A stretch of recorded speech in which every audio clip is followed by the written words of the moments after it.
आजचा दिवस हा थोडा धावपळीचाच होता. व्हिडिओ शेवटपर्यंत बघा म्हणजे तुम्हाला कळेल. आज आज रविवारची सुट्टी असल्यामुळे सकाळी सकाळीच नाश्त्याला आप्पे बनवायचे होते. त्यासाठी नारळाची चटणी करून घेतली आणि नंतर आप्पे बनवले. असंही आप्पे घरात सर्वांनाच आवडतात. पार्थ आणि प्रांशुल त्यांना दोघांनाही आवडतात. नाश्ता बनवून झाला, सर्वांनी नाश्ता केला. नाश्ता करून झाल्याच्या नंतर बाकीचा स्वयंपाकही बनवायचा होता. त्यासाठी आलूची भाजी आणि पोळी बनवायची होती, कारण की ह्यांना बाहेरगावी जायचं होतं. त्यासाठी लगेचच आलूची भाजी बनवून घेतली. त्यानंतर लगेच पोळ्या घेतल्या करून.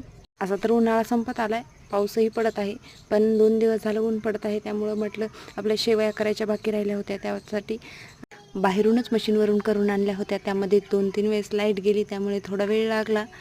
घरी आणल्यावर शेवया वाळवायला घातल्या.